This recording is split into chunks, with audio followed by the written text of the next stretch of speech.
feeling cold against your skin. Running through the chaos, letting all the sin. Temptation in a bottle, ready for the night. Craving for the thrill, it's time to ignite. Dark desires burning bright. Echoes in the dead of night. No retreat, no looking back on this heart attack. Hey, ladies and gentlemen, how are you for this Thursday night? It has been a very eventful Thursday evening. Very eventful. A day that a lot of us have been waiting for a really long time. This has felt like it is absolutely dragged. I feel like this has just been in the wind. This investigation really has just taken so long, like ridiculous amounts of time. And, since what is it, like September last year, we were talking about this. And finally, here we are. Finally, here we are. David has been arrested for the murder of Celeste Rivas Hernandez. Finally, it just it just feels like forever. This investigate like, you think about the one with, Anna on the boat in Florida. That one felt like it took a long time. That one happened near the end of the year. This one happened, like, late August, early September, and it's been even longer of an investigation. We had that, grand jury, so I'm guessing there was an indictment at the end of that grand jury investigation. I'm guessing that that's exactly what happened, is they issued an indictment for arrest on the charge of murder, and he has been taken into custody. There is some video getting around of him being arrested by heavily armed detectives as well.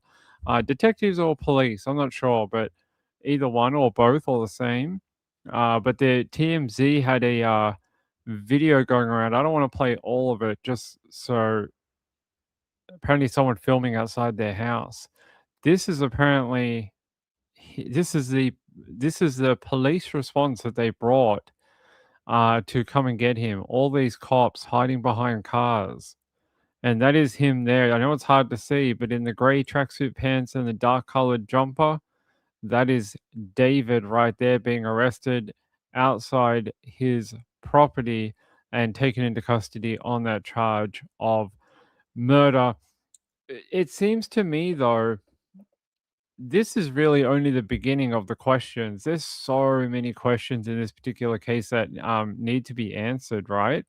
It's like, what happens now? Now we got him for murder, but what about all the other things? What about the child sex charges? What about the parents and then neglect charges and things like that? Like, there's just so many like questions that need to be answered. They did not issue an indictment on it. They would have to have to get the warrant.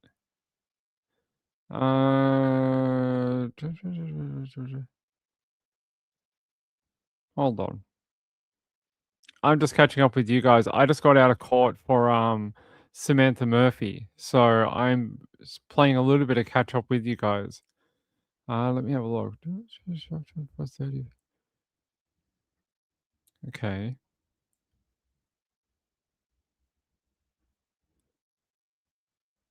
They said he's being held without bail. The case will be presented to the LA County DA on Monday for filing consideration, according to the LAPD. Okay, so yeah, there is no indictment. Interesting that they proceeded with an arrest. I wonder what came out of that grand jury then. It's interesting that they still felt that they had a strong enough case to go to the DA after an arrest, not before. Normally, sometimes it's beforehand, like they have to go to the DA's office and say, look, this is what we've got. We want to take this guy into custody. So interesting. They said Burke's attorney released a statement Thursday emphasizing that the singer has not yet been charged and noting that they intend to vigorously defend his innocence. They all say that until they're in jail. They said, let's be clear, the actual evidence in this case will show that David Burke did not murder Celeste and he was not the cause of her death. Oh, really? Really? How long have you had how long have you had to come up with that statement? Since September last year? It's not very convincing. So they go arrested, no charges as of yet. No charges until Monday, until they visit the DA and see if the DA actually wants to go forward with charging him. So it's arrested on suspicion of murder. Sounds like they're just gearing up for the DA to green light it on Monday. I doubt. I just have a funny feeling that there's no way they would have gone and got him without at least talking to the DA first. They may not be able to present their stuff until Monday for filing consideration, but I just can't see these guys from the Robbery and Homicide Bureau going out to go get him with this type of police presence when they're just like, "Yeah, we're not sure. We're not sure if we're gonna actually get the charge." I don't think so. Um, Kelly said at least he's spending a long weekend in jail. He will depends what he gets charged with. If it's only that single charge of murder, that's a lot of people are saying that it's only a single charge, which was what he'll eventually be done with. Uh, he could get bail. There was a case just yesterday, actually today. I can't remember if it's today or yesterday, but that woman we're talking about who is accused of shooting the real estate agent, um, Ashley Oakland, she got bail today on a murder charge, which is pretty. It doesn't happen like super often, but it can happen. Like she's got bail. They lowered it from what was like $2 million to 50. I think it's half a million, but she can post 50 grand in it and get out of jail. So she can post a 10% bond. Maybe something like that happens here. I hope not. I'd like to see him in jail. I feel like, he can say all he wants about vigorously defending his innocence, and he has the right to innocence until he's proven guilty by a jury. But I feel like a lot of us have seen even some of the evidence, and we all have many questions that he would need to explain in a court of law before I think a jury would be okay with being like, "You had nothing to do with this girl. Have fun." Muffin, hold on.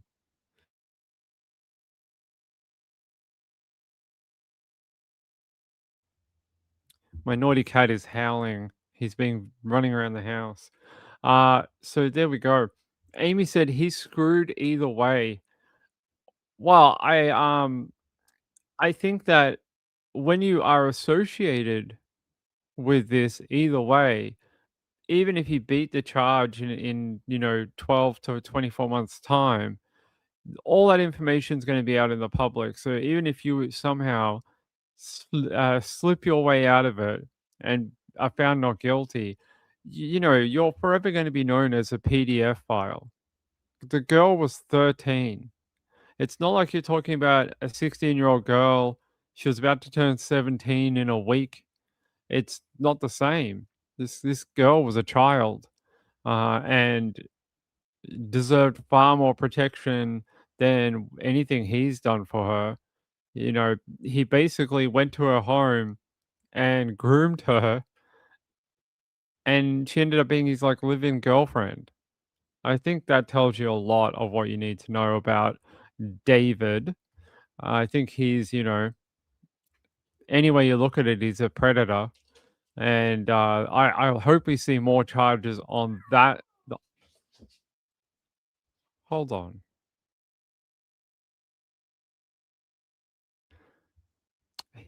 Yeah, he's a predator as far as I'm concerned. I mean, how can you explain that? Oh, I was running a I was running a home for wayward girls, and we only ever got one resident, which was Celeste. But it was a community focused opportunity. It's like, no, it's not like you're running a home for wayward girls. It's not like that's not a real thing, and I don't think that's what he was doing anyway. Um, yeah. Kelly said, I used to think that until Gypsy Rose, look at her, she's a celebrity for what she did. Does anyone actually think Gypsy Rose is a celebrity though? Does anyone go, oh my God, look, it was Gypsy Rose? No. People are like more like, oh my God, look, it's Gypsy Rose. Oh, what did she do? It's more like that. I don't think anyone's actually like, let's invite her to the premiere of like a 20th, Century Fox movie. Let's have her on the red carpet. What are you wearing? Gypsy, Gypsy, what are you wearing? I don't think they're doing that. Marlene said rock spider, and remember she was in the 8th grade. Her teacher is also very suspect. That guy that was like showing the class on his phone, he's all like, look, I knew this girl. She was groomed and statutory R worded, and she was in my class. Look, look, I knew her. Yeah, like that guy's weird too. Lux, hey my friend, hey, good to see you. Lux said, I'm still worried he'll get away with it. I don't trust anything after Casey Anthony. I don't think he's getting away with anything. I think that's possibly why the police went through this sort of what it was, 5 months of grand jury testimony, 5 months, and they pulled up everyone they could out of his life to come and give evidence, including his own parents. So they've already got a lot of testimony on tape and they've heard a lot about what this guy was up to. So we're not privy to it. It is secret, but hopefully we'll find out at trial should these charges get filed on Monday, which I think we're all expecting they will. Amy said her parents will have some explaining to do. Yeah, I think that's another thing about it is so many people are looking towards David, and that's fine. He deserves a lot of the sort of like spotlight right now. But her parents have a ton of explaining to do about why they were so flippant about their 13-year-old and her life. Oh, I'm heading to the movies with a 21-year-old or whatever. And they were okay with it. I don't know any parents that would be okay with their 13-year-old daughter going out with a 19-year-old, 20-year-old, 21-year-old, whatever. It doesn't matter. I can't imagine that. And then when she disappeared, they were like, oh, we went in the street and looked for her and like we couldn't see her. So, we did our best. We did our best to find her. I put up a poster, one. I put up one poster, at the corner store. We tried very hard to look for her. And that's exactly like sort of their effort in trying to find her. Kelly said, I think she was a little tricked and they just gave up on trying to control her. It's very frustrating, but so common. We heard about the problems within the home, but it's your responsibility as a parent. You just don't go, she's turned 13. Yeah, we've done what we can. She's for the streets. Let's just let her go to the streets. Like, that's not a thing. And we should be doing better by our own children, let alone just being like, this one's too old. Let's focus on our younger children. 13, she's far too gone. Marlene said, I wouldn't let a 13-year-old babysit. Too immature. Yeah, I wouldn't either. Hey, Missy, how are you? Yeah, yeah, yes, I agree. Kelly said, not calling her a trick, that's a different meaning in my slang. Yeah, trick is yeah, that's a different type of prostitution. Not what we're talking about. Kelly said, agree, Pink parents have a lot of explaining to do. And I would like to see charges for them too. You have to take this back. The only way she was anywhere near David Burke is because of her parents' inability to parent their own child. And the reason, part of it, that she's dead today, found in a freaking Tesla, dismembered, goes back to her own parents. I don't really care what anyone says. That's exactly the truth. And they really don't have a lot of people to blame other than themselves. You can blame David if he is proven in a court of law for killing her, but they have to blame themselves for her being there. And that is a massive part of it, because if he had never had access to her, then she might be here today. And we got to look at those situations as well. Amy says dysfunctional family. It's so we've seen it so many times where these families just go, "Oh, they're 11. They're old enough to look after themselves. We've done our job." She wasn't going to school. She wasn't checking in for like social worker appointments. She wasn't doing a lot of things that a 13, well, 13 at the time should have been doing.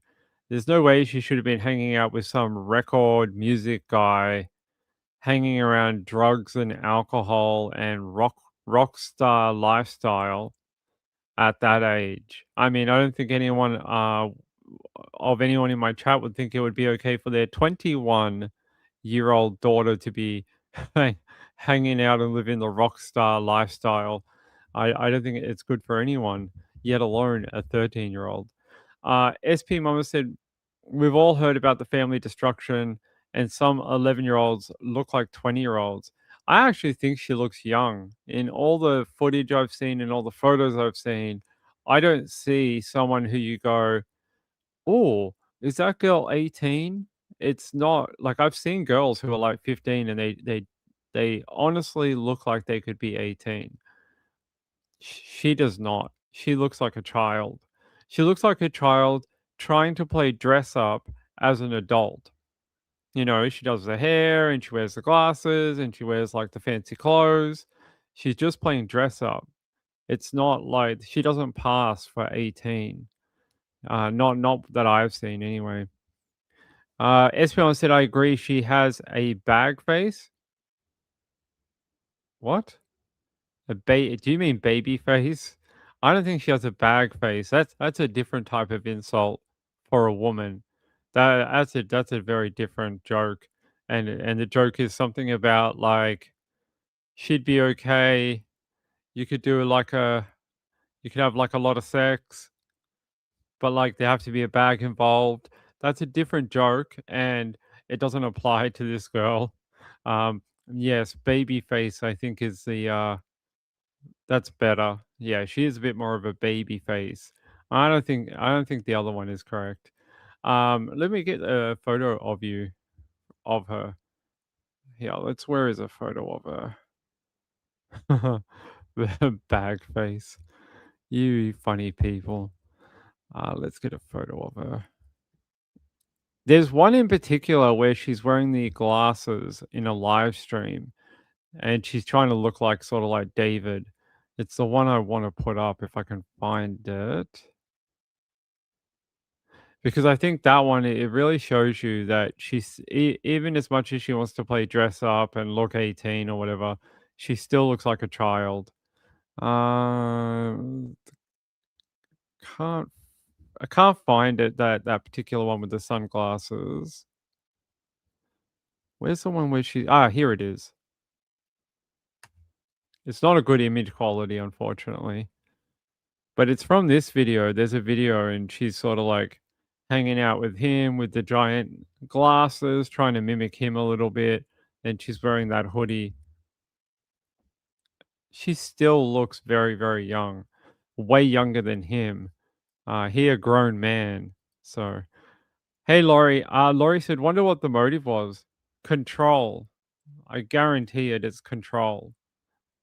Be and end all, it'll be control.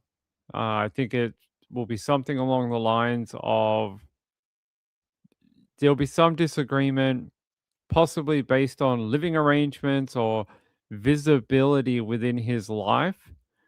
Her acting as if she was his like paramour or you know uh, equal within his world, and it's some sort of downfall from there, I would suspect, and it's probably will start from that point, and that'll probably be the start of like the animosity between them. Couldn't take her on tour. It could have been like he's famous, right? But she's not famous. And I'm sure being that age, she wants to be like part of that world. And while she sort of is, she is a secret for the most part. Even though most people in the chats and the Discord, they did know of her and they did see her. But I just think she wanted to be like his equal within it all. And he's probably like, no, we can't do that. You're underage. And it probably went from there. Marlene said, maybe she told him she would do a tell-all. Yeah, she could have said that she was gonna, dope him into someone.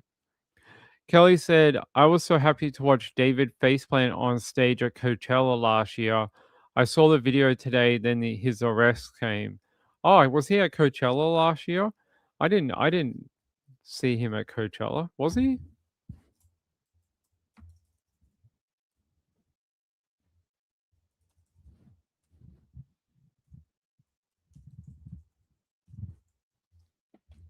Let me have a look.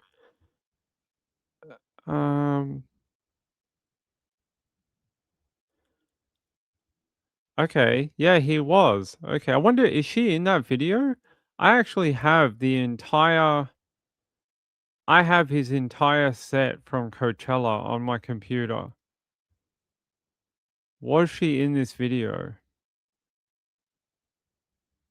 I'm just having a quick look through it to see if I can I don't know if she was there or not. Being that it was in California, I wouldn't be surprised. It looks like it's just him on stage. I don't see. Yeah, I'll put a photo up in a second.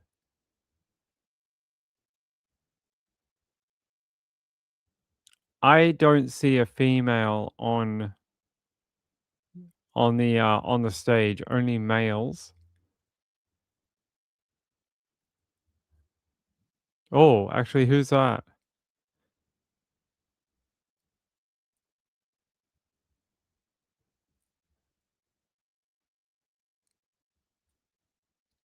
Okay, yeah, no, I don't see her on there anyway. This is week 2, for Coachella. Alright, I'm gonna put the photo up on the screen so you guys can see.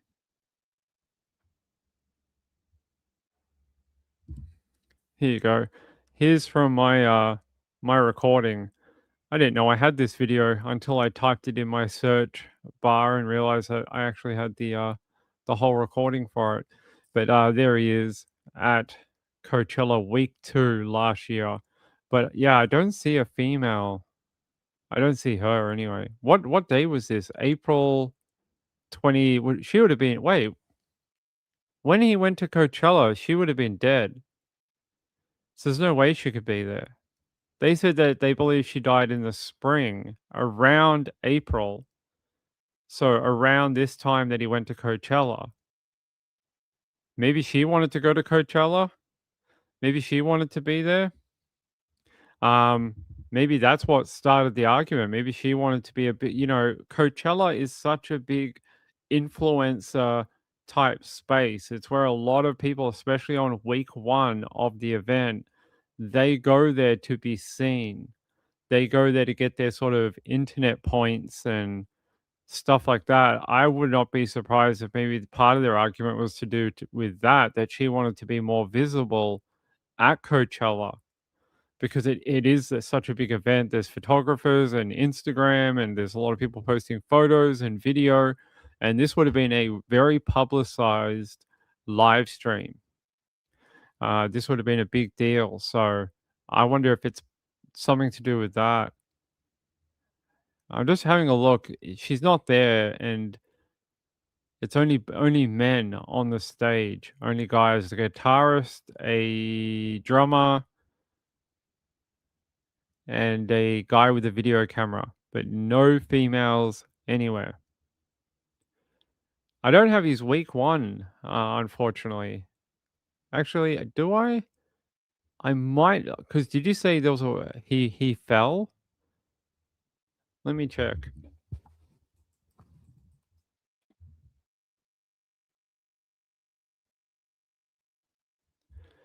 Let me see if I have week 1 anymore.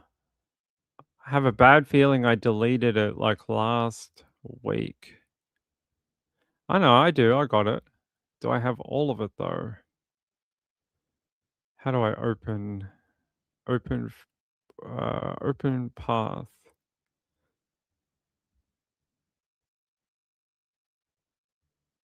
Open file location. Who are we looking for? David. Let's see if I have it. Um,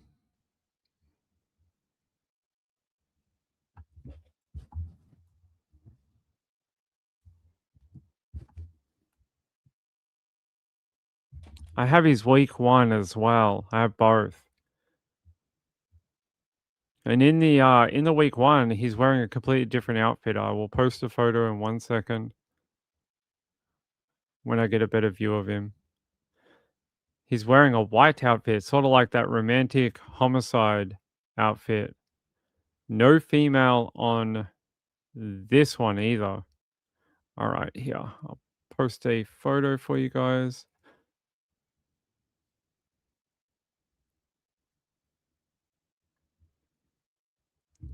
There you go. That's him from week 1 at Coachella. So completely different outfit. Yeah, again, no females on stage at all. Just his guitarist, a drummer, a guy with a video camera, and him. Oh, he brought up a little girl on stage at Coachella. Where's that? Let me try and get that for you. He brings up this little girl up on the main stage, and she is, I guess, singing along to his music, maybe? Yeah, I'll put it up so you guys can see it. He brought up this little girl on his main stage at Coachella week 1. But yeah, other than that, I don't see anyone else in the background. No one else. So she may have been dead by then. They go backstage. I don't see anyone else back there. So when he went backstage at the end of this one, he shook hands with this person. I don't know who that is, maybe another performer, but that's that's it. Who would take their child there to Coachella? I don't know. Kim says looking for a new child to prey on. Eh, you know that she wasn't much older than this little girl. This little girl might be like 9 or 10 or something like that. Celeste Rivas wasn't that much older when she went to his home. She was 13, just 13. Not only a couple of years older than this little girl. That should put it in perspective for you about how old she was at the time. This. Oh, it's his sister. I can't hear it, so I can see the video, but I can't hear what he's saying because we can't play the audio at the same time as having the microphone on. It's his sister. Okay. Um, but anyway, that should thank you for letting me know. That should give you an idea. I don't think she was much older than that girl, and he took her to his house to live with her as his live-in girlfriend. I think it's horrific. Gayla said, "Did they not start talking at 11?" Yeah, so a couple of years or whatever. Then this little girl. It's disgusting. Let me have a look. Bajork? I don't think she was there. Oh, was she? She might have been there. Espion said, "My kids are like, what? You went to Coachella?" Weezer and Bjork. Okay. Kelly said, "I still wonder if she OD'd from when they were partying together and he freaked and disposed of her in But then why cut her up? If it was a simple OD, wouldn't you like he's gonna be charged with murder, right? First degree murder. Do you wanna be charged with first degree murder, or do you wanna be charged with something like child neglect resulting in death or something like that? You're much better off calling the authorities and saying, "Hey, this girl that's been hanging out at my house took too many drugs and OD'd and she died." They'll do a toxicology, realize that your story is probably half true, and you've got a way better chance of getting away with it than cutting her up and putting her in a freaking Tesla. He may do life in prison, or LA doesn't have the death penalty, but he may do life in prison now. He probably wouldn't have if he just called the authorities if it was an OD. If it's an OD, he'd probably get very minimal time, if anything at all. Lindy said that would take too much rational thought. Hey man, a child winds up dead in your bed. Probably you are not thinking rationally. No, I think you're right. Hey Colleen, how are you? Good to see you. Espion said it's only a couple of years, but 9 and 13 are vastly different, but she's still a child. I think what I'm trying to display to you is that people often try and overage Celeste Rivas, but I want to show you that there's not that many years difference between that little girl on the stage and her. It's only like a couple of years. That's not a long period of time. And she is still a child. Too many people I've seen talking about this particular case talk about her as if she is an adult woman, and she is not. She is not. She is a child. Doesn't matter if she's 15 or 11. She is still below the age of consent. Gail said she died at 14 when she was when she only went what? When was only when found. Yes, I agree with you. Yeah. Look, horrific case. Um, I am very glad to finally get some movement in it. It feels like it's just been taking forever, and that we've basically been dangling in the wind, waiting for some sort of movement on it for a long time. And it's good to finally see uh, this absolute jerk off of a human who thinks hanging around with children is a great idea actually get arrested. The fact that he was free for 9 months I think, is ridiculous.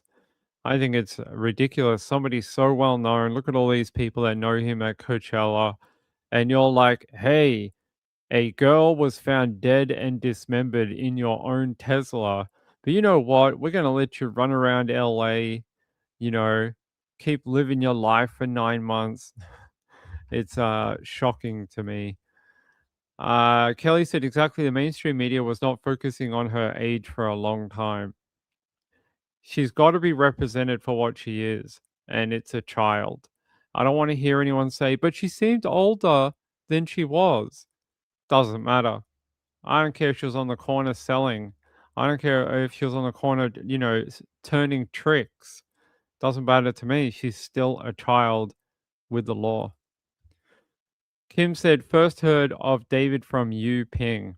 We did a lot of work on it in the early days last year.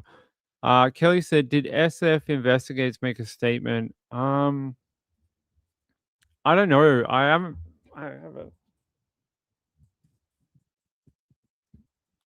I've been in court all morning, so I'm not sure.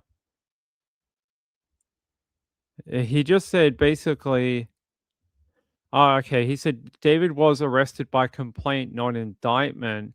The case will be submitted to the DA's office by Monday for charge and consideration. This likely means either the grand jury did not return an indictment or the DA chose not to. I'm guessing it says chose not to press charges. What does it say? Um, yeah, or the DA chose not to seek an indictment. Yeah, that's very interesting. So if they do want to proceed and the DA says we're going to take it in front of a judge, what are the next steps? The next bit actually works very similar to the courts work in Australia. So the next step is they will front a judge, and there may be like an initial hearing. There may be a couple of initial hearings, but one of these hearings very early on will be to present the case in front of a judge and see if there's enough evidence there, what the judge thinks, and to head to trial. If the judge thinks there's enough evidence, it'll go to trial. If it doesn't, they could drop it and say there's not enough evidence to proceed. That is very interesting. I am very concerned that a grand jury did not choose to indict. That is very concerning. Normally, these grand juries are pretty good, and the fact that they held so many hearings over such a long period of time, and I want to know what did they hear in that grand jury that they did not choose to indict. That's concerning. The bar to indict through a grand jury is normally less than it is to go through the DA. Normally when they go to a grand jury, it's because they want the easiest way I can explain it is like a soft indictment. And they do it because it's normally easier to present all this evidence in front of that grand jury and convince them to ask for an indictment. It's often used in this particular way where the police think that then they don't have the highest amount of evidence, but they think they have a case, something. And they think that by doing it this way, they're most likely going to come out with an indictment or a warrant for an arrest. The fact that it didn't, I'm actually very, very concerned about that. It's normally a lower bar to try and get over, and the fact that they couldn't even get over that bar after 5 months of testimony is it is for investigation, it was, but they still heard all the evidence. They could have made recommendations at the end. So it's concerning to me that there was nothing that came out of that. Basically they chose to file on complaint, which is different to seeking an arrest for an indictment. Um, I don't know what the difference in LA law is. Hold on, I'll look it up.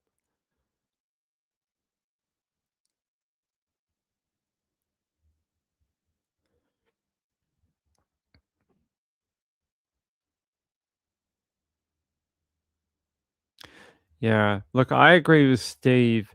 Steve says an arrest by complaint means there will be a preliminary hearing to determine probable cause. Yes, that is where they'll go, see if there's enough weight to the case to go forward past that point. This is a public hearing where evidence is presented and witnesses are questioned under oath. Yeah, something that is bypassed with a grand jury indictment. It'll be important to see whether this reflects a difference in strategy or difference of opinion regarding the strength of the case between the LAPD and the DA, or if there is another reason for proceeding this way. He says an arrest by complaint means, yeah, I agree with Steve. It's strange to me that this is a path they choose. Kelly said rumor was going around in the media, a possible press conference as well. I haven't seen a press conference get called. I haven't seen for Friday. Let me check my emails. If it's through the LAPD, I will get notified today or tomorrow. I don't have anything from the LAPD for tomorrow. Um, but it doesn't mean I won't get an email between like now and the next 12 hours. We'll see. We'll see. Colleen said, with so many to get away with this, Some are free for decades until they finally prosecute. I pray that's not the case here. Yeah, it's sad. I hope this is not gonna go in the way we go to court, we look at that hearing where we have to look at the evidence, and even a judge looks at it and says, "It's not enough there to go to trial and to proceed with you know, with formal charges and to go to a jury trial." That would be, disappointing after such a long battle to get to this point. I'm just trying to find more on the legalities surrounding what happened today. Give me a sec. I want to find out like what or who authorized him being arrested. Who actually authorized it?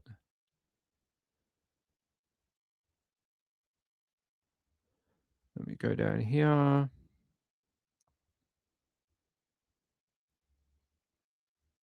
Yeah, here.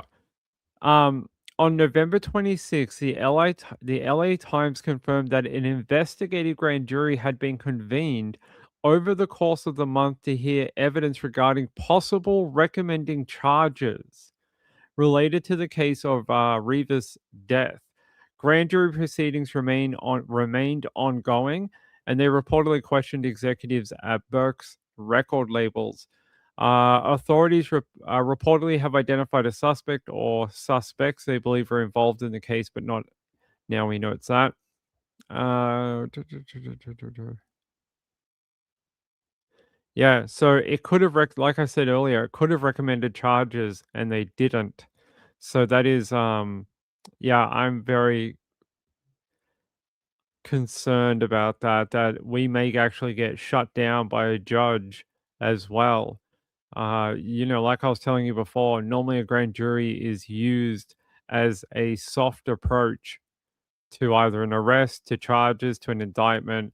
It's considered in legal circles a smaller sort of barrier to jump over rather than go the other way, which is a formal charges and indictment through DA's office or whatever. This is normally used to try and sneak through things that they think maybe not as strong. They don't have a smoking gun, something where they think they have the circumstantial evidence, but they just don't think it's weighted enough to go the other direction. And that's, the fact they got out of that, started in late November, kept going until I think it was late Feb this year, and still came out of it with nothing. It's not good. It's pretty bad actually. On April 16, Burke was arrested by the LAPD in connection with the death. He's being held without bail pending a court appearance, which will probably happen probably tomorrow or Monday, I'm guessing. Let me have a look. When's he due in court? I would guess it's normally within 24 hours of being taken into custody. Let's have a look. Yeah, what's this quote? Someone put out a quote. Cops descended on the Hollywood Hills home where David was staying to make the arrest. And they said, "We did the best we can by keeping tabs on him. But once we developed probable cause to arrest him for murder, then we did so pretty diligently," according to Captain Williams. There you go. That's the quote from him about it. Detectives from the LAPD arrested David Burke, a 21-year-old resident of LA, for the murder of Celeste Rivas. Burke is being held without bail. The case will be presented to the DA's office on Monday for filing. Yeah. All right. I'm going to put up a video just so I can have a drink, and we'll get back into it in a minute. Major breaking news now. Detectives from the Los Angeles Police Department Robbery Homicide Division have arrested singer David Burke for the murder of Celeste Rivas. Burke is being held without bail. The case will be presented to the DA's office on Monday for filing consideration. You may remember, and we've been reporting, Rivas's body was found in the trunk of David's car in September of last year. She was only 14 years old. Again, this breaking news just into our newsroom. We're working to get more information, and we'll continue to follow this story. We do want to go ahead and bring in now ABC's Alex Stone on the phone to speak more about this case. Alex, you've been following this from the very beginning. What can you tell us as far as this breaking information goes this afternoon? Well, Mark and Michelle, yeah, sources are telling us that this is based off of evidence that the LAPD was able to gather and put together and now is going to be presenting to the LA County DA for a filing decision on Monday. This was not from any kind of indictment. We know that the case had gone to a grand jury. It was expected that there might be an indictment coming sometime soon. We were thinking in the last couple of months or in the next few weeks. This was not from that. We are told that this is evidence that they have been compiling going back to when her body was found last September, that now they have reached a point where they believe they have probable cause, and it's gone to the DA. All right. And so a lot of people wondering, so many things seem to point to him. Why did it take them this long to make the arrest? We know they're pretty methodical about how they do things, but. Yeah, it's a good question. One of the things that they were waiting on, Mark, was the cause of death. And there was difficulty reaching that cause of death, not to get too graphic, but her body was in multiple parts. It was in, we know from court documents, 2 different body bags in the front trunk of that Tesla when her body was found. So it was difficult for the medical examiner to determine the cause of death. So they had to prove or be able to show to the DA that she was murdered, that it wasn't something else where, let's say that she overdosed and then somebody freaked out and put her body in that trunk. They have to be able to prove that it was murder. They now believe that they can do that. All right. Yeah, we also know, David, as many entertainers do, had an entourage of people around him at times. I know some other individuals have been considered as drivers of this vehicle or either around. Any information on possibly how this could impact other people that David was around that also may have been around Celeste Rivas? Michelle, we don't know yet. And if there are any other. Look, I'm going to leave it there. Yeah, I think so too, that there could be alternate charges for other people within David's circle.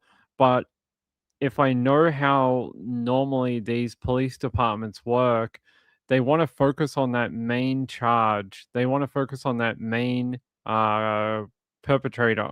So they want to look at David first. They'll get that squared away. And if there's anything outstanding after that, then they would probably look at any ancillary charges for any other people. So probably not yet. They probably want to focus on David getting that done correctly. As you heard in that video, I still think I am worried. I just don't like the fact that that grand jury decided not to act or action anything, and it took for the LAPD to reach a threshold for that. Well, what they're saying is a murder charge, but they had to reach that probable cause, and it took this long. Means that whatever evidence they do have is highly circumstantial. You're not going to get some sort of smoking gun here, and that it's going to be.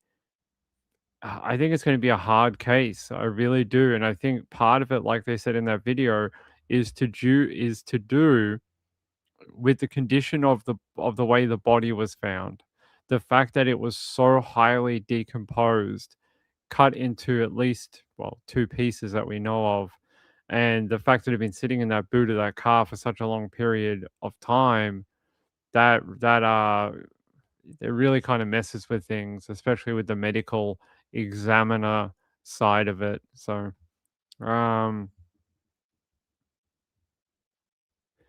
let me see. Danny says she was 14, let that sink in. I think we've been talking about that for all night, that's very important, that people need to age her appropriately and stop talking about her as an adult, because she's not. And that frustrates me with this particular case, that there's so many people out there that treat her as if she's a grown woman, and she's like, as if a housewife had been found dead in her home.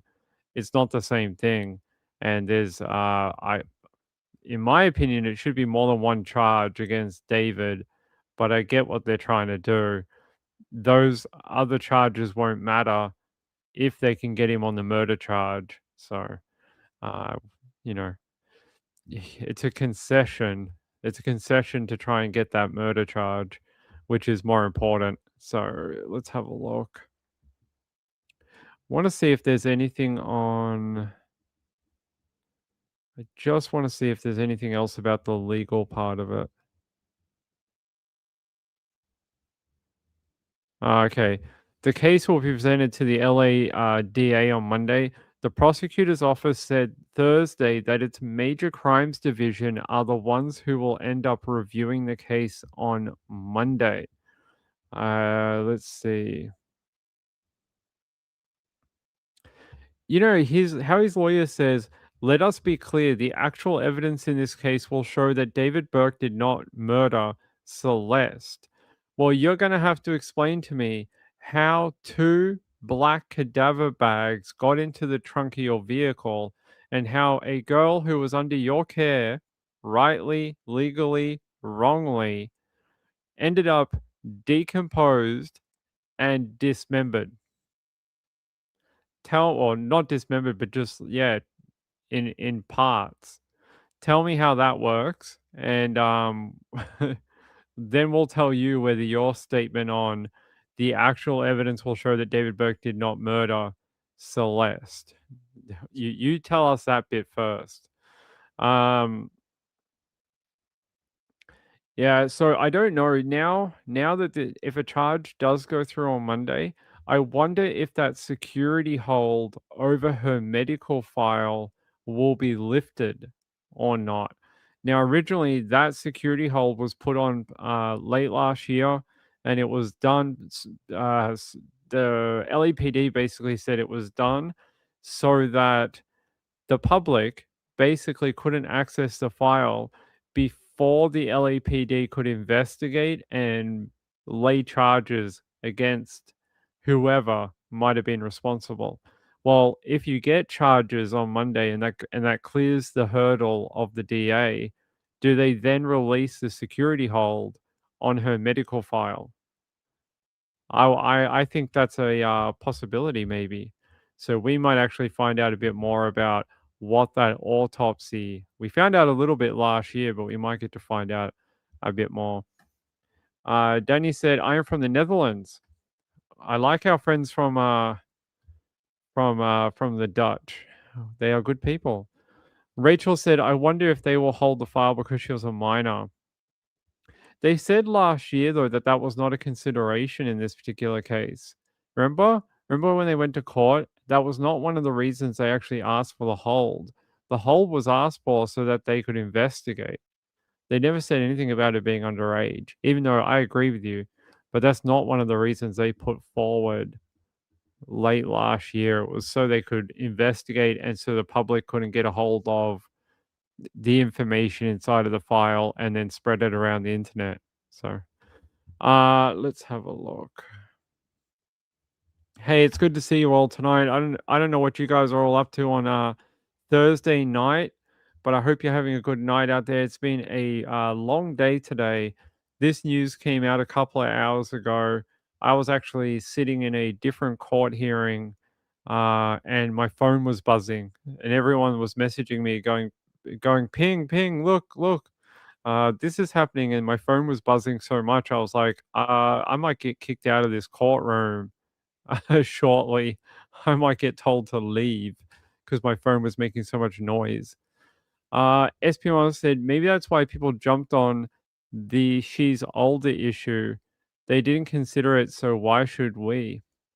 I don't know. I have a policy of you should protect all children in life. Uh, don't try and listen to what other people are trying to say. Just try and do the right thing. And if the right thing is to treat her as the child that she is, then that's the right thing to do, and that's what we should do. At least that's the way I think about it. Is it speaks to a wider issue with young girls, is that we're over sexualizing them, we're treating them as they're older when they're not. And sort of like the girls who used to be 16 that acted 18 and everyone was like, yeah, they're close enough, that's fine. Now it's sort of like, oh, they're 13 acting 16 or 17, and everyone's like, that scale is sort of getting wider and wider of like what is socially acceptable. And it's sort of like, oh, well, they're close enough, they're teenagers now. Well, it's really not. And I think we should go back to the way it used to be, where we just treat kids like kids and let them have their teenage years, let them have fun, let them, be little, like let them be young people, and don't bother them with this type of adult problems. Marlene said he had been in contact with her since she was 11. Yeah, I think it just shows you everything. The fact that he's willing to talk to an 11-year-old. If an 11-year-old contacted me, I'd be like, I need to burn my house down. I need to burn my computer. Let's contact the Crimes Against Children squad. I'd be telling them, I'd be like, oh my god, a child contacted me. I need to bathe in alcohol. Like, how do I get bleach? I'd be like, I'd be freaking out. It'd be like, don't talk to me. I'm a 40-year-old guy. Leave me alone. Stay away. Colleen said, New York, the snow capital of the world. I reckon Scotland might try and fight you on being the snow capital of the world. Kim's in Missouri. Danny says, 14 is a child. The fact she ran away several times and acted mature makes no difference to me. It tells me that no one was looking out for her at her age. And then people were just like, oh, she ran away again? Oh, just let her. Like, oh, that's fine. She'll come back maybe one day. That's not a good way to look at it. Diane said, hoping the patents are held responsible too. Yeah, the U.S. Patents Office. I blame them. They are in all of this. Have you ever gone there? That's a conspiracy theory. Look at the patents. They are controlling the New World Order and the money and the government and the aliens, probably the scientists that have gone missing. The US Patent Office. They're always involved. Wait, I think you mean parents, right?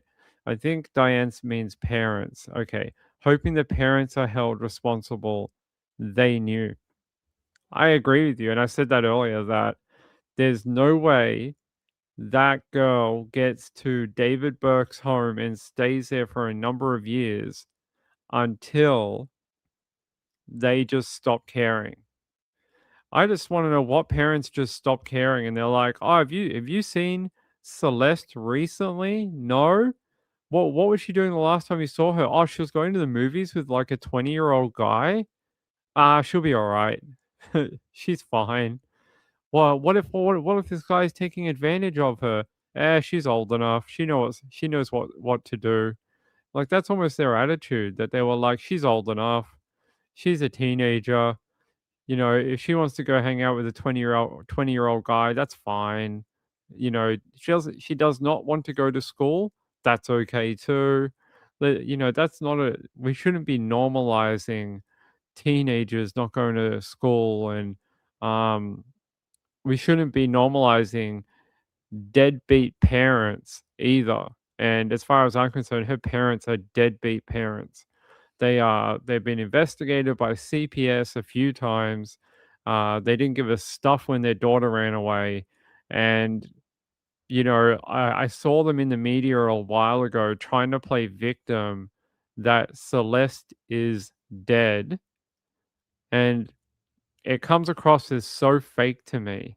It's like, if you cared just a tiny bit more, maybe you wouldn't be here today with a murdered daughter. Maybe if you just cared like a smidge more, maybe we wouldn't be here today talking about it. And it really annoys me that when you see these type of parents come forward and they're all like crying on TV and they're like, "Oh, my daughter, she's missing, she was murdered," and it's like, you had the opportunity to fix this years ago and you did nothing. So, I don't think anyone should feel sorry for them. I feel sorry for Celeste, the fact that no one cared. That's who I feel sorry for. I feel sorry for her that she had no one proper looking out for her. No one else. There's no one else to feel sorry for. Um, Colleen said people normalize a lot of things that are not normal. It's an excuse for piss poor parenting. We get a lot of poor parenting on this channel, unfortunately. SP1 said the one dad that enabled his son in Georgia, who was a school shooter, I think is being held accountable. Yeah, a lot of states, after that one case went through and they were able to hold the two parents responsible for the son's shooting the school, now a lot of states across America are also taking the same approach where if your kid goes and shoots up a school because of the access to firearms that you've given them, then you're going to be held accountable as well. Because it's, their kids, they're your children, the shit travels uphill. So, Jill said, wasn't he found guilty? Wasn't he found guilty? I think so. Danny said, is this a true crime channel? It is. Is this not true crime? We're talking about a case where a girl was murdered. I'm confused. Yes, this is a true crime channel. We do a bunch of different stuff covering breaking news. We go to live trials in Victoria, Australia. We've actually sat in the Supreme Court, brought brand new information from the courtroom to you guys on this channel. Hey Phyllis, how are you? These parents were actually protected. CPS said Celeste was a difficult child, and they. Wow, I don't agree. Jill said he was warned about his son over and over again. I think you're talking about the school shooter. Danny said, and they blame it on Maryland, and they're all right. We have to go forward. Espion said, I think it has to be more than access to firearms. They knew about his. Are you talking about the school shooter again? Yes, I think if you can prove that it's something connected and the parents could have known about before, like they could have known that the kid was having trouble, couldn't control the firearms or something like that, then yeah, you should go forward, right? You should charge people. Gayla said, we're also ADHD. I don't think we've changed topics. I've been talking about the one topic. It's you guys who have been changing topic. I've been talking about Celeste, Rivas, and David. You guys have been talking about school shooters, mushrooms. What else are we talking about? CPS. What else did we talk about? I don't know. Other things in the chat. I blame all of you.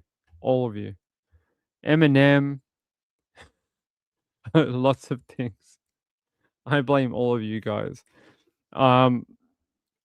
Look, I appreciate Phyllis's comment, but I feel like there's only so much like you can excuse them from it. You can't just go, well, she's a difficult child. She's for the streets. Let's let her go. Let her go to the streets, and that's her life now. Like we would hold other parents accountable if they did that, no matter what anyone else said. And I think in Celeste's case, who in the end was looking out for her? No one. I mean, you can make that argument that, there was a CPS report and she didn't want to go to school and she just left and then she went with David. She's a child. And while you can say, well, she made her own choices, it's why we have adults in children's lives. It's because they need guidance, they need to be helped, they need to be, a bunch of things. And I just think she was let down on multiple levels by multiple people. And I have problems trying to excuse them, anyone in her life that allowed her to be there. So that's just my opinion. You don't have to agree. Gayla said, you missed Sean. We were talking about German beer and sausage. Is that code words for like a Friday night with a hot girl or something? Oh, we went and had a German beer and had a bit of a sausage, a bit of a bratwurst. Let's see. SP1 said, just like Anna on the cruise ship, the parents, they seem like they didn't care. Yeah, that's another one that's got a lot of explaining to do with the parents. Why, after all the creepiness was known with the stepson, why you're like, you know what you should do? You should go be in a room with your stepsister who you have a creepy crush on, and you guys should bunk together. I think most parents would have separated the boys from the girls, and dad and the boys would have bunked in one area, and girls, auntie and mom or whoever, and the girls would have been in another cabin. Like when I was a kid, that's what my parents did. That's what our families did. Even if we went to other families and hung out with them, the girls normally were in one area, and the boys normally hung out with with dad and uncle and dad's friend Jimmy, and like the boys sort of hung out with them. So yeah. Phyllis, I agree with you. I was pointing out the parents were mysteriously protected rather than held responsible. Oh, I get what you mean. Um, I feel like you're right in the fact that every time the sort of glaze goes to that side of the problems with Celeste Rivas, you're right, is that it seems to just sort of like magically get wiped clean, and everyone just sort of looks in the opposite direction again to David. I've seen that firsthand, and if you have been following our friend, Mr. Steve Fisher, Steve brought it up a few times that there were people within the family that knew all about this, had visited with Celeste during the time that she had been with David, and were just sort of like, oh, you're hanging out with a 20-year-old? Oh, that's all right. Oh, you're having fun with the rock star? Great. Like she went to bar mitzvahs or quinceañeras and was hanging out with like family members, and like she had gone back briefly to go to family events, and people knew about it, but no one was like, hey little girl, you should probably come home to mom and dad right now. So I do agree with you. There is some sort of thing where people keep trying to wiping it clean, and they're sort of like, no, no, no, don't look over here, look over here, look at the guy. Like people just don't want to look in this direction. Yes, yeah, he definitely was. Definitely. Colleen said, it's scary how some young and preteen girls can look like they're 25. My daughter was like that. She's an adult now, but damn, it scared me then. I will agree with you, right? I don't know if it's because I'm older now. Like I'm 41 this I'm 43 this I'm 42 this year. Um But sometimes, like, I see the girls, like, like, young girls out and about or whatever, and I go, "Geez, the girls now seem so much older than when I was that age." And I don't know if it's just because 'cause I'm old, but I go, "Wow, those girls don't look 15." And you go, "They look 18, 19, 21," and you go, is there some sort of, like, acceleration in the aging or the way they dress or the makeup or something, but they just seem like it's almost like some of the fashion and some of the makeup and things like that years and years ago when I was young, like 20, 25 years ago or whatever, girls probably wouldn't have done that till they're a little bit older. And they probably wouldn't have learnt those skills with it until they were like, 17, 18, 19. But it seems like with the internet today and TikTok and stuff, these girls learn these type of things at like 9, 10. They can do their full face of makeup at like 11. They know how to put on the moisturizer and the concealer, and I don't know any of the other things, but whatever those stuff in the bottles are, they know all how to do that. Kim says you don't know your own age. I forget. I'm 41 right now. I'll be 42 this year. I thought I was 43 for a minute. Sweet Universe said, when I started on the party circuit at 15, not going to school, my mother sent me to boarding school. Your mom's a good mom. Your mom's a good mom. She did the right thing. Let's see. Before the interwebs. Yeah, I agree. 84. Yeah, 84. 84. That's right. Jill says, too many parents want to be friends. My mom was not my friend until I moved out after college. I think that's a good way to be with your kids, right? Is that you do it after they grow up a little bit, and then you can have that kind of relationship with them. You should always be their parent, and then you can be their friend after. That's the way I have always looked at it. You can, it's okay to be their friend, but you got to be their parent number one. Friends come second to being their parent. Gail said, no, we were here for your 40th. But I didn't turn 40 last year. I turned 40 the year before. Did I? To turn 40 would have been... Wait, was it my 40th birthday last year?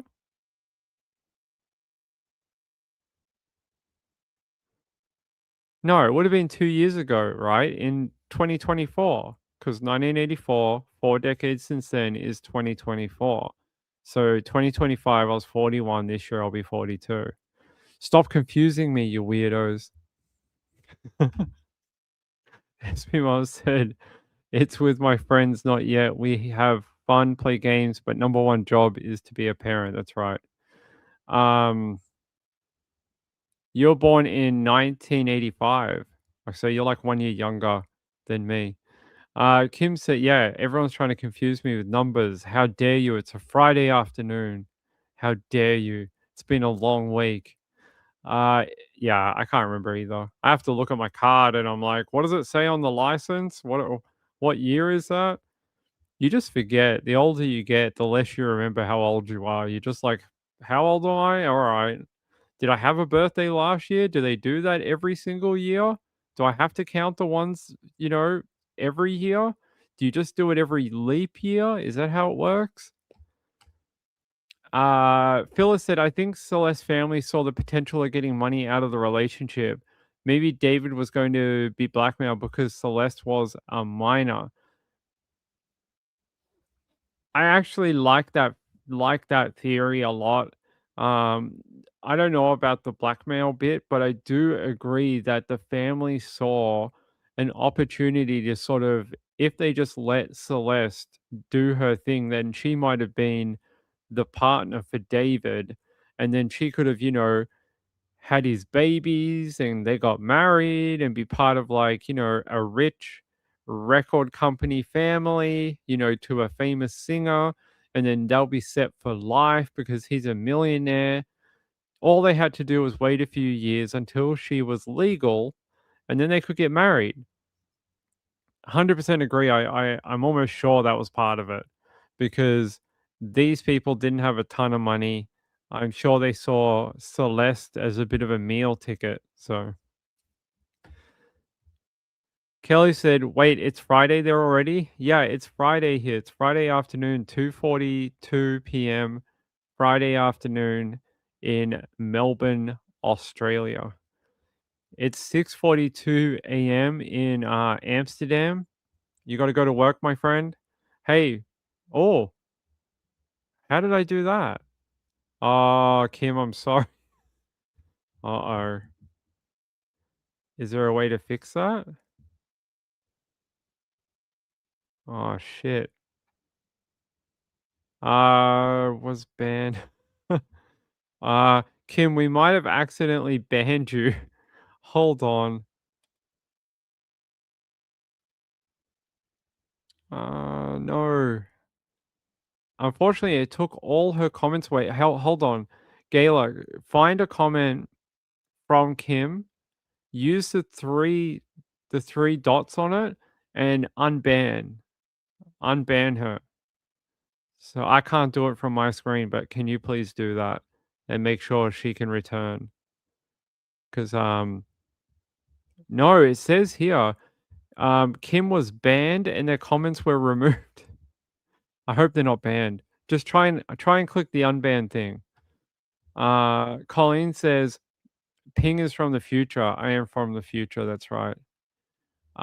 Jules says, ban Kim. What did you do? Sweet University, I have no idea what time it is. There's no holiday. There's no holiday. Not for us. We don't have a holiday. Do you guys have a holiday in America this weekend? What is it? There's no holiday in April, is there?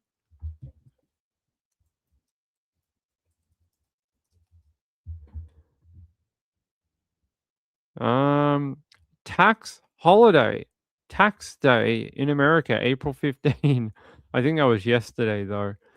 You've got Earth Day on April 22nd, Arbor Day on April 24 or 27th, and Patriots Day, April 20. But none of them are federal holidays.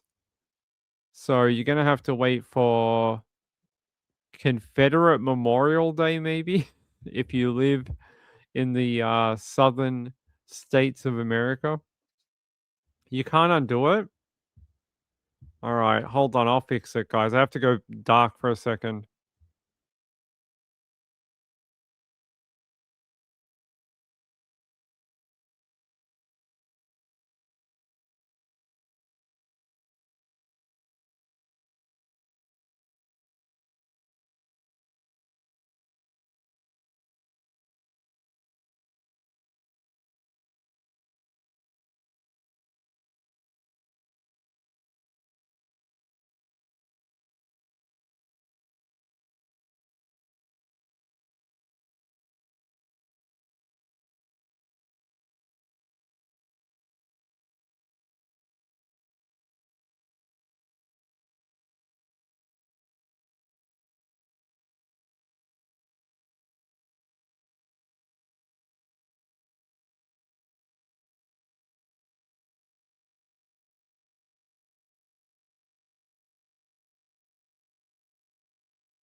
All right.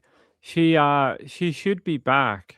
She should be back. I I banned her then unbanned her, so she should come back.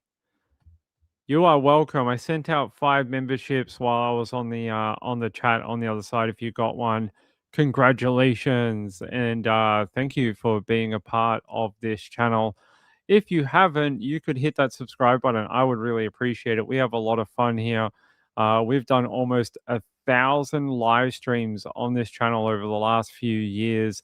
Visited many cases. I think we've done over 7,000 cases on this channel, and we've done about 4 or 5 live trials from Victoria, Australia over the last couple of years. So I would appreciate it if you could subscribe to the channel and hit that thumbs up. That thumbs up is really important.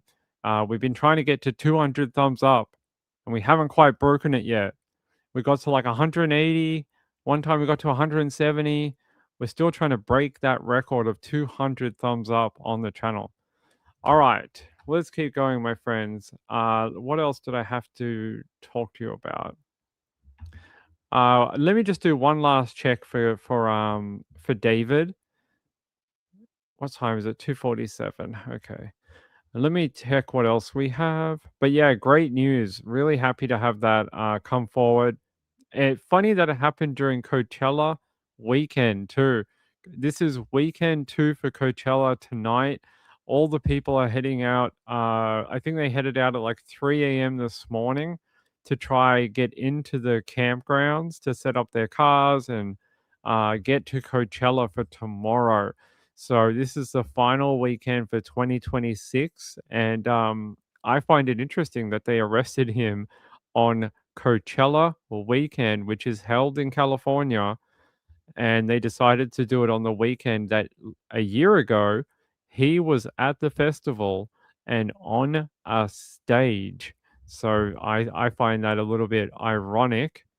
All right, let me go here. I just want to check what NBC LA has to say about it. Do they have anything new for us?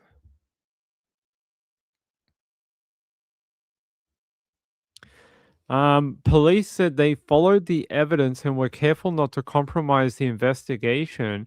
which is why the arrest came months after Celeste's body was found. The singer is being held without bail. We know that. The DA's office confirmed to NBC News that it is aware of the arrest, adding that prosecutors will review the facts and evidence to determine whether there is sufficient evidence to file charges. Well, there you go. That is basically all we're being told tonight. We're not getting too much more than that. Interesting, the grand jury documents included subpoenas for testimony from Burke's mother, father, and brother. I wonder if Celeste family had to give evidence. I would not be surprised if they did. Let's see. Law enforcement sources also told NBC4 investigates that more than one person may have been involved in Celeste's death and the attempt to conceal her body. I don't know about her death, but I definitely think in the concealment and disposal of her body, I almost guarantee you it was more than one person. I am almost certain of it that there is more than one person who was there the night she was killed, was there when she was cut up and put into two different body bags. I am sure someone from his entourage helped him during that period and knew of her death and what happened to her. I think that's almost an accepted fact. Let's see. Yeah, so other than that, we're not getting too much more tonight, but a great day finally after what feels like almost a year, but it's not. It's about 9 months. 9 months later, we finally got some updates for this, and David is no longer free walking around LA, which is more than you could ever ask for. Just seeing if there's one more video we can have a look at from LA.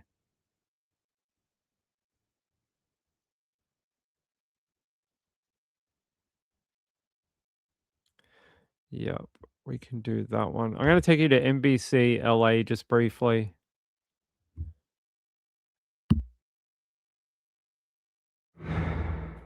We have some breaking news right now in a case that NBC4 investigates has been following for the past 7 months. Indie singer David has just been arrested in connection with the murder of 14-year-old Celeste Rivas. NBC4 reporters broke this story back in September when the teen's decomposed body was found in the front truck of a Tesla registered to David. The car had been impounded at a tow yard in LA after someone reported it abandoned there in the Hollywood Hills. NBC4's Eric Letta joins us live from the newsroom. Eric. Hi, Michael and Colleen. Yeah, this is something that the police department and the LA County District Attorney's Office have been working on for months, trying to put together what they believe was a compelling case and enough evidence to prove that they believe David, known as legally as David Burke, is responsible for Celeste Rivas's murder. According to the Los Angeles Police Department and our contacts there, detectives from the LAPD's Robbery Homicide Division arrested David, 21 years old, here in California today. He's expected to be held with no bail and make an initial appearance in court on Monday morning on that murder charge. As we've been reporting for the last several months, it was Celeste Rivas's remains that were found in 2 bags inside the front trunk of the Tesla that was registered to him. And you'll remember last September, that Tesla was impounded from a street in the Hollywood Hills, fairly close to a rental home where David Burke, David, had been living while he was in Southern California. Rivas, we're told, disappeared sometime probably a year prior to the discovery of her remains in the Tesla. That car had been parked on that side street for weeks before it was impounded and her remains were discovered. The LAPD told us, and we also learned from some court filings, that they suspect Celeste Rivas died sometime in the spring of 2025, but again, wasn't discovered until September of 2025. She was likely 14 years old at the time of her death. She would have turned 15 years old the day after we believe the day after her body was discovered. So the LAPD detectives were looking to discover the evidence that would put all of this together. The biggest stumbling block from what we have reported on over the last few months is that it was difficult to determine her cause of death because, without being too grisly here, her remains had decomposed significantly in the months between the time she likely died and the time of the discovery. We'll continue to follow all of the developments this afternoon, but again, David in custody with the LAPD, and we expect to learn more about the criminal charges shortly. Back to you guys. Eric, there had been an indication there might be an accomplice or a number of accomplices. Do we know anything about that yet? Right. We heard from some of our contacts that were connected with this case that there was a suspicion that because of the way things had happened and the things that were discovered right after the discovery of her remains, that the detectives believed somebody else probably assisted. Just like we were just saying about someone helping David, definitely agree. And I think they're just going to focus on these charges with David first. Should anyone come up in evidence at trial that there's more about it, it will probably be more charges for somebody else later on. Let's see. Sweet University looks like he's really broken up about her death. Yeah, he looks so upset. The most upset ever.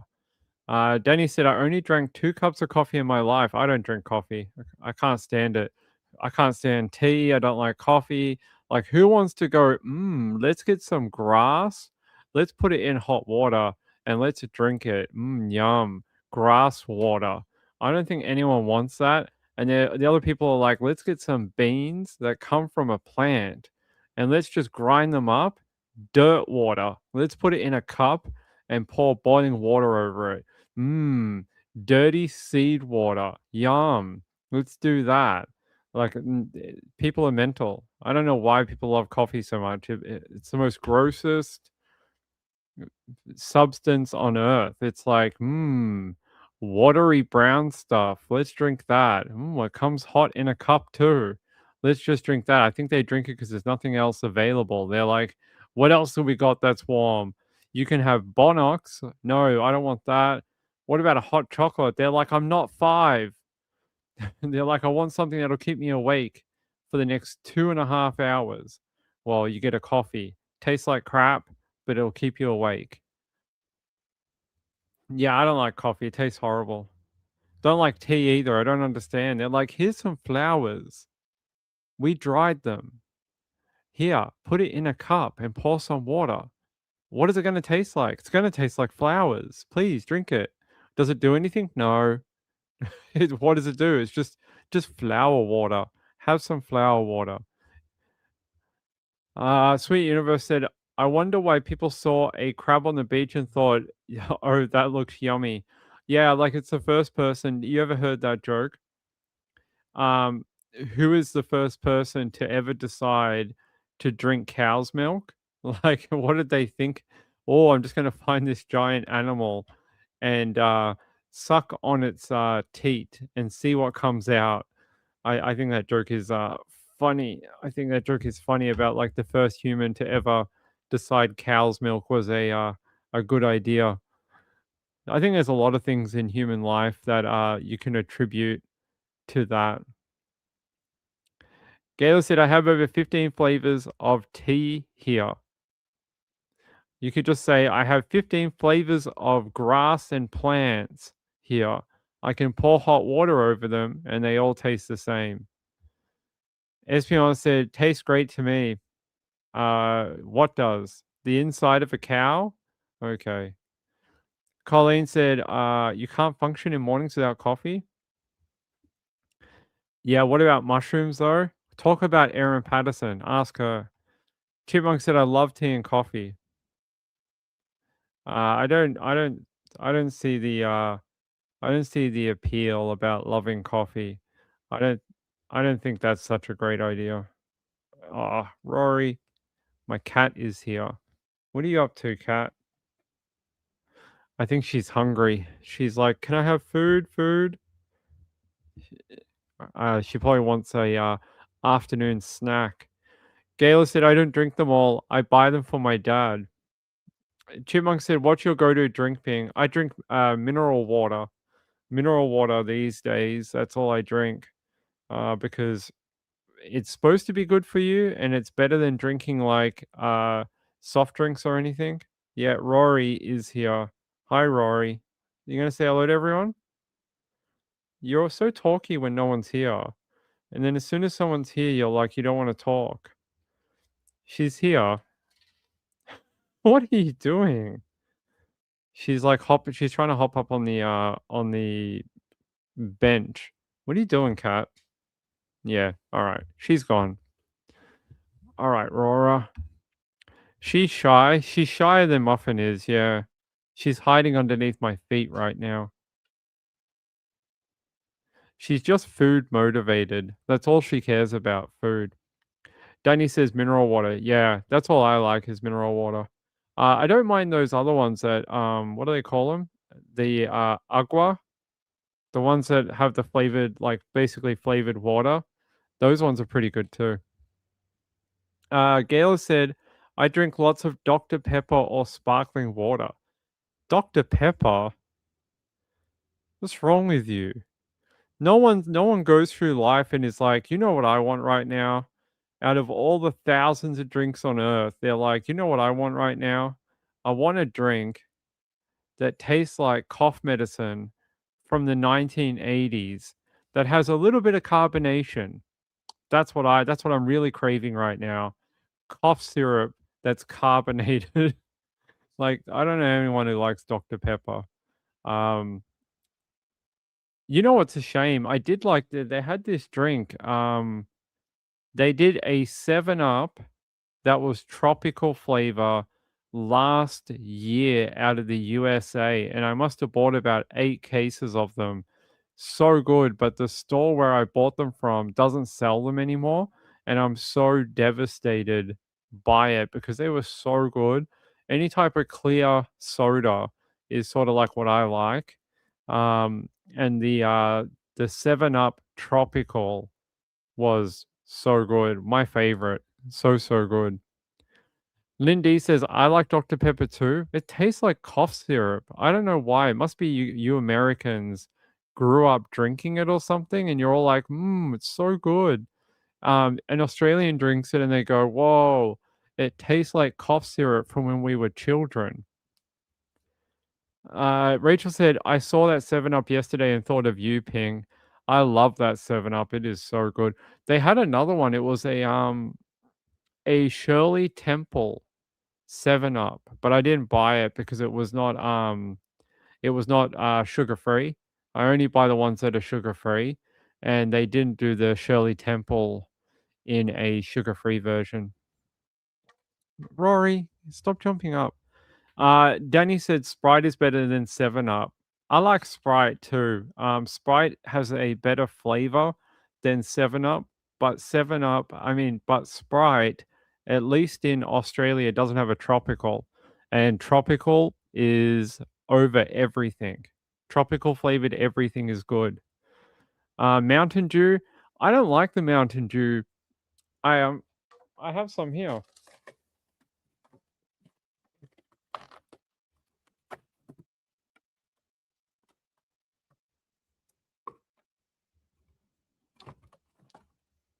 I have some here. This is Mountain Dew Baja Blast. I have some right here. So this is the sugar-free version. So this is Baja Blast from America. This is tropical lime flavored one. It's pretty good. Not as good as the 7-Up. Not as good as the 7-Up. But it's not bad. Baja Blast. And then what else do I have?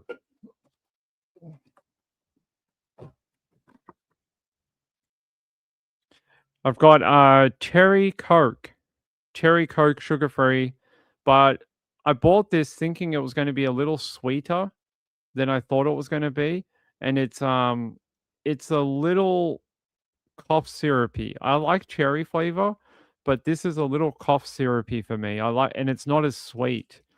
It's a little too like harsh on the cherry. So if it was a little sweeter on the cherry, I probably would like it, but it's just got a little bit of it sort of smacks you in the face with that real sour cherry. Yeah, it's not bad, but I think there's better cherry flavors than the cherry Coke. Maybe the cherry maybe the cherry Pepsi, like they do that wild cherry Pepsi Max. That might be better. Anyway, there you go. There's part of my drink collection. Marlene said cough med also like Dr. Pepper. That's right. Colleen said Taxi, never heard of it. Now I want to try it. Taxi? Never liked Mountain Dew. The Mountain Dew original is really good, but it's got so much. We don't get Fanta here, and they don't. And the Fanta we do get here is never sugar free. We only get the full sugar Fanta here, unfortunately. If they had the sugar free, I'd buy it. Kelly said, I drank a cherry Pepsi every day for lunch in high school. I hate it now. That's pretty funny.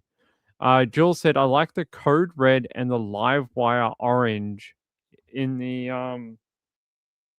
Mountain Dew. Yeah, I haven't tried those ones. Sherry, hey, good to see you. My adult daughters are huge water drinkers, as is my 13-year-old granddaughter. We go out to eat and everyone orders waters, and I assume wants water. Satan water, no thanks. Okay, good to see you, Sherry. Gaylor said Iron Brew. Iron Brew is okay. It's just like orange soda. Let's see. Jules, Kim says, I like Dr. Pepper in high school. Don't like it now. That's true. Bro always got a fresh fade. That is true. All right. Let's see what else. What other updates do we have? Oh, I'm going to take you out to Iowa.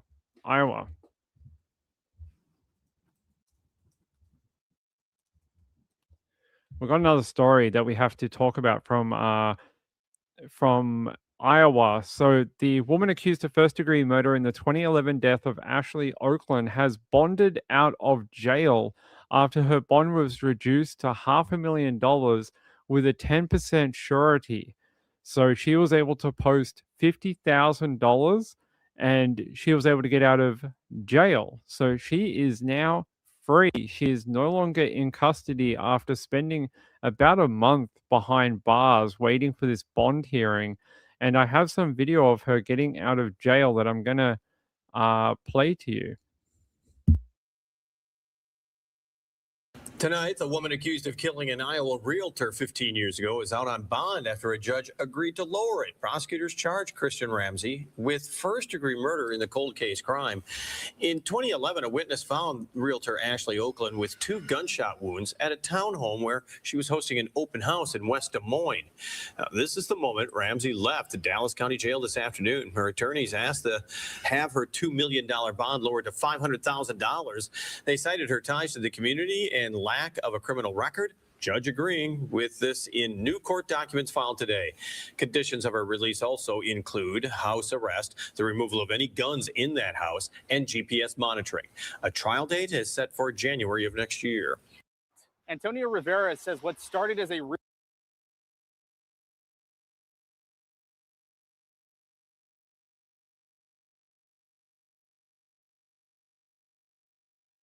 So there you go.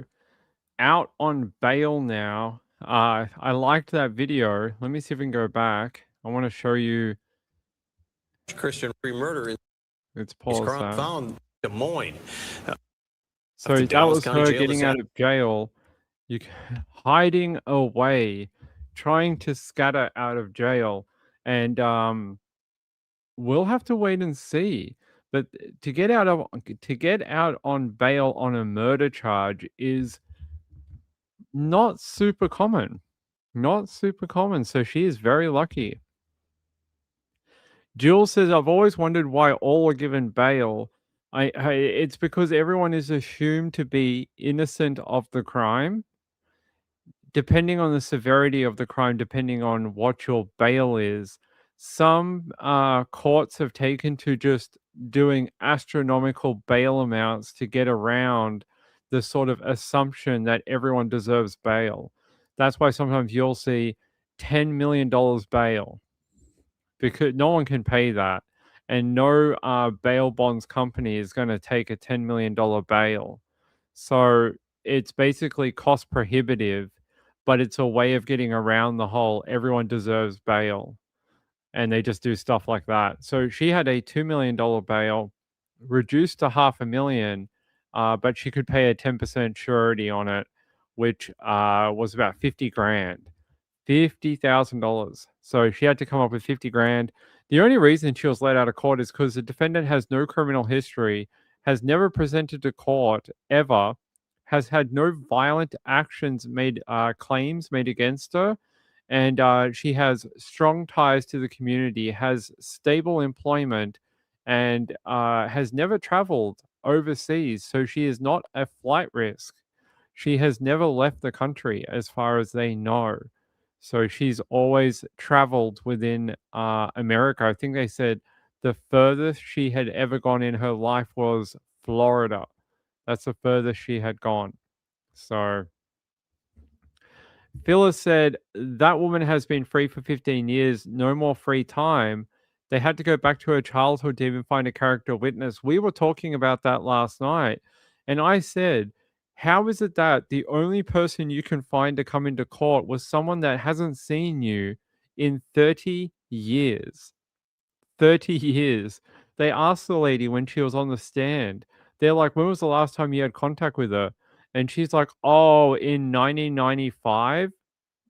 And I was like, how is this a character witness? That's like asking your primary school best friend to come to a murder trial and give you a character reference. And they're like, well, when we were in fourth grade, every lunch he would give me his, you know, fun size Snicker bar. He's a great guy. He would do that every lunch throughout the whole of our school time together. He would give me his chocolate bar. Like, how is that a even relevant character witness to someone who's an adult? This woman's almost like, she's in her mid 50s now. She hasn't seen this woman since she was 20. It's bizarre. I've never heard of that happening where someone's had a character witness from 35 years ago come to court. It's strange that that is the only person they could find. No one else would come to court. Oh, that's not true. Okay, hold on. No one else would come to court in person and give a character reference. But they had 45 character references on paper that they presented to the court. Just no one would come publicly besides her parents and her childhood best friend. That's the only people who would actually come in person. The other people would only do a paper character reference for her. So, yeah. Kelly said, I'm still friends with my grade school best friends. We talk all the time. Yes, but I'm sure you've talked to them sooner than 35 years ago. Colleen said, this chat always gives me cravings like a pregnant woman. I have the dirtiest joke about that, and it's not about food. Danny said, what time is it again? I think where Colleen is, it's after midnight now. Kim said, parents don't count. Yeah, that's the only person that said that she was a good person. It was like her parents, her mom, her dad. And they're like, oh, she's so lovely. She takes care of all the children at the local childcare. Like, okay, good work, mom. Good work. You're never going to see that your own daughter is guilty of murdering a real estate agent. Of course, your mom's going to come to court and say something nice. Hey, Andrew, what's up, brother? Good to see you. 1 a.m. Eastern time. Yeah, we're a bit late tonight. All right. Yeah, let's do a catch up of this particular case for people who don't know this one. This is Kristen Ramsey. She's 53 years old. She's been charged with first-degree murder in the death of Ashley Oakland. Oakland was fatally shot on the 8th of April 2011 while holding an open house for a home she was selling in West Des Moines, Iowa, and was shot twice and basically left where she was shot to die. It was a really awful, an awful killing for many years that went unsolved. But some of the witnesses who have come forward saying that they saw Kristen Ramsey at the scene acting weird, acting very like upset. She was on her phone. She was, you know, acting irrational a little bit. And then she got in her car and sped away from the scene. And that came from a direct witness. So that's never a good thing. Never a good thing when about the only witness you have is someone seeing you act weird at the scene of a murder. I'm going to take you to back when this happened, back when the arrest happened about a month ago. Rory, get down, girl. Good morning. Thank you all for being here. My name is Josh Oakland. It's my sister, Brittany. Ashley was our older sister. Today is a day my family has thought about very often over the last 14 years. We have so many people to thank, a lot of them in this room. I'd like to start by thanking West Des Moines. The West Des Moines Police Department have done so much for us over the last 15 years. Tom Boyd, Brian Gruby, Jason Hatcher, all of you guys, you've been great to us. Can't thank you enough. All the other people that are part of this organization that helped on this case. I know there's so many of you that I don't know and haven't met, but thank you for your countless hours helping on Ashley's case. I'd like to thank the Attorney General, Brenna Bird, for setting up the cold case investigative unit, Steve Ponsetto for assembling a great team, Chad Lovick for being absolutely wonderful to us and a dedicated detective on Ashley's case. We have full confidence in Matt Schultz, Scott Brown, and their prosecution on this case.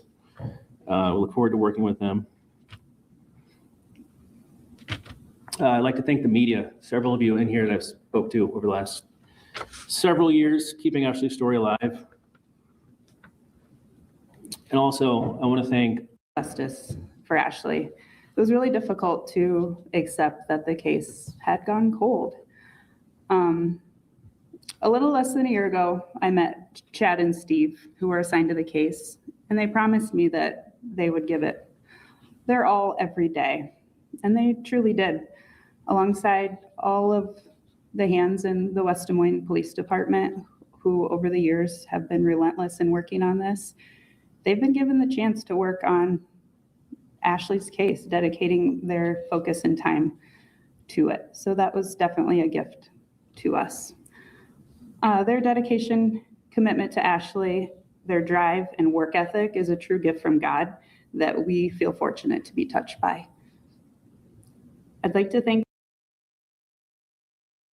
Yeah, I was going to play more of that, but it's basically Ashley Oakland's family saying thank you to the community, to the cops, to everyone who never gave up hope, who kept investigating, and even though it had become sort of cold, they are thankful that people still wanted to solve it, so many years later. And at least for now, it is solved isn't the word I'd use, but at least they have somebody who has been charged with the crime. And yeah, so today, judge reduced Kristen Ramsey's bond from that $2 million to $500,000. She bonded out on a $50K bond and is currently under house arrest with GPS monitoring.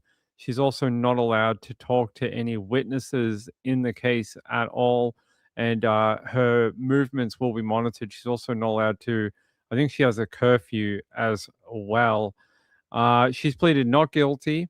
Her attorneys say that the charges against her are flimsy and that they rely on very thin witness statements, including the fact that evidence may have been lost or destroyed in the past 15 years, and that they want a full write-down of all the evidence that the authorities cannot produce for these charges. So they're saying in the last decade and a half, through moving items, through having a look, when they pull evidence out to have a look at it, throughout these processes over the past 15 years, evidence has either been destroyed accidentally or has gone missing from the archive. And they want to know exactly what parts of the evidence can they find and which ones can they actually produce to back up their sort of written so they've got written evidence about those items, but they can't actually produce the items to back up what they've written about. So they want to know what those items are. Gail said, I think that's why the bail was reduced. Well, it could have been. I mean, it's not a good thing that they cannot produce all of the items after 15 years. It's a little concerning. Let me show you. That's not the one I want. I want to go to, yeah, this one here. By the way, I told you about a friend of mine who I used to know about 20 years ago. And I think I told you this story that only recently I found out that he died not long after I last saw him. So we lived in Sydney together for a period of time. He went back to Queensland. And apparently, only mere months after going back to Queensland, someone punched him at a taxi rank. Someone King hit him at a taxi rank. And when he was punched, it shattered his jaw, nose, and eye socket. And he fell to the ground and cracked his head on the ground. He ended up in intensive care in hospital for a long period of time and was left in a vegetative state in hospital. He was eventually released from hospital, but he needed round-the-clock care. He ended up dying 2 years after the event from complications to being basically in a vegetative state, and he died 2 years after the event. The guy, I found out just yesterday, I pulled some court records for it, and the guy who was accused of hitting him at the taxi rank only got 4 years in prison and was released after 18 months in prison. 18 months. That's all he got for basically murdering my friend. 18 months for taking a life. Yeah, it's when I found that out, that's like horrible news. I can't believe that's all that guy got. 18 months for killing someone. And the guy's excuse was he was angry because of a divorce with his wife. Because he'd been going through a divorce with his wife. He was angry at the time and decided to punch my friend. Muffin. My cats are going mental. Yeah, so he ended up killing my friend.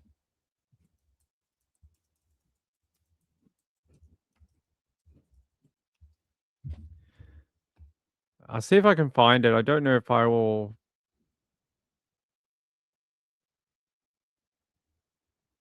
I don't know if I can find it. The records are like really, really old because it happened back in like 2004 or something like that.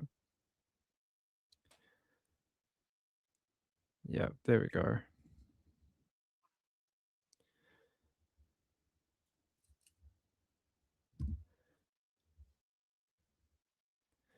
This is my friend.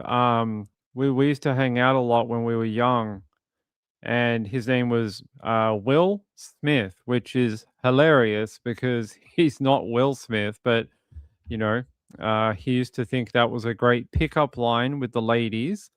But yeah, I just found out yesterday that the guy only got 18 months in jail, and basically never regained his life after being punched at a taxi rank, and never sort of regained his full consciousness after it either. So his dad posts these little memorials for him every single year, and yeah, that's his dad Tech, and that's his stepmom Janet, and yeah, so it's one of those weird things. I just sort of thought he disappeared. It was really strange. I was like, I wonder what happened to him. I was like, wonder what happened to my friend Will. And I looked him up and I couldn't find anything. And I was looking on Facebook and I couldn't find anything. And I was like, it's so strange. Like, I know this guy. He'd love Facebook. And I eventually typed the right thing into Google about where he might have been living when he went back to Queensland and stuff like that. And I eventually found a paper article that had his dad in it. If I could probably find it. Um, hold on. There was an article.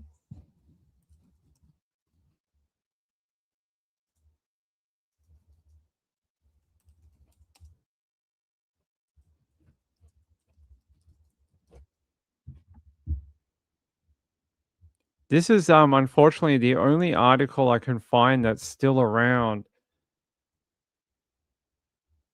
But it's you can tell how old the photos are based on the photos. But that's his dad. That's Terry or Tech, and that's his mum, stepmom Janet, outside the court in Queensland. And they gave bail to the guy. The guy's name was, where is it? Uh, Andrew Alexander Grant. He got bail with a $10,000 bail, and yeah, so they were saying he was only 18 at the time that he got punched and then ended up dying. They said his son, who had open heart surgery twice on his weak heart, sustained a broken jaw, broken nose, cracked skull, and black eye and lips in the alleged attack outside the Plaza Police Beat. So outside the police station, directly outside of it. And they said it happened around 11 a.m. in 2004. And they said that he was basically on life support in the hospital for a period of time, and they let this guy out on bail, and then he got 18 months in jail at the end of it. So yeah, it's a real shame, a real shame. So yeah, thank you, I appreciate it. It's sort of jarring to find out because I don't know. I just sort of like didn't know what happened to him for like, just sort of lost contact. And I was like, oh, I should look him up, see what he's up to these days. And to find out that only mere months after I last saw him and spoke to him, that he died, I was like, it's so strange. Like, it's one of those weird things you find out in life and you're like, what? Why? It's just strange. You just go, really? So only mere months after I last saw him, he basically died. It's just so weird.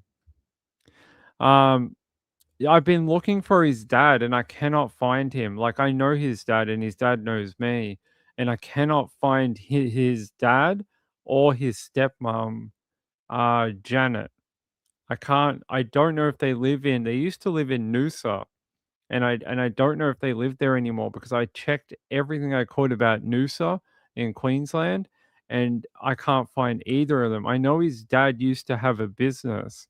It was like a contractor business. He used to work with like tiling and plumbing and stuff. And I couldn't find his dad's business. I couldn't find any property that belonged to either him or Janet. So I don't know if they moved. Maybe Queensland was too painful after Will died, but I couldn't find them at all in the area. So I'm not 100% sure. I did, and they wouldn't reply to me. So I did contact, hey, I'm a good journalist.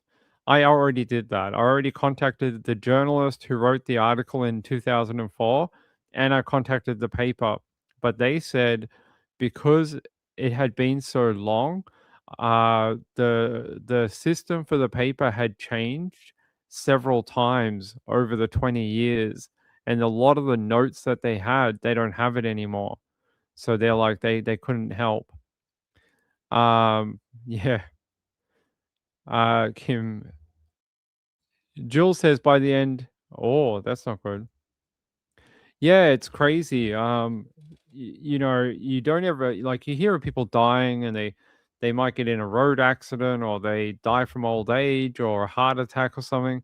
You never expect to hear of your friend basically dying because of a violent crime, something like this. So a sad ending. I didn't, you know, I don't know. I just didn't think that's the way he would go. It is really sad because as you read down here, it says that he had 2 heart surgeries. It kind of words it if as if he had the open heart surgery when he got hit, when the guy punched him, but it's not true. He had the heart surgeries when he was a baby. So he had 2 open heart surgeries when he was a like newborn child, and it meant that Will was always very small, only weighed about 50 kilos for a like 19-year-old guy. He was not super tall. He was very, very thin. And it's because he could never put on weight because of his heart. So I think when he got punched, his body couldn't handle it. And that's part of the reason he ended up eventually dying from the attack. So, yeah, very, very sad to hear about. That is sort of what the end of his life was like. That's so crap. Uh, it's not the kind of thing you ever want to find out. But yeah, no, like I said, the only reason I bring it up is because I found out the other day about the sentencing of what happened to the guy. I was able to get the court records for it. And yeah, it's interesting because a year after this happened, and a year after, so he didn't die for 2 years. He was attacked in 2004. He died in 2006 from complications from the basically never fully recovering from being in hospital and being in a vegetative state. So the guy ended up going through the court, pleading guilty and only getting 4 years and only serving 18 months. But then Will died after that. And then there was calls for people to recharge the guy with murder, but they never did. But what they did do is they brought in new laws in Queensland that if you punch someone in that way, like a one punch hit, and you injure them in this type of way, you can now be charged with murder. So, or attempted murder. So his death caused the laws in Queensland to be changed. So they changed because of what happened to him. And that's what I was reading about in the court documents. So pretty cool that they at least change the laws so it doesn't have to happen to another family.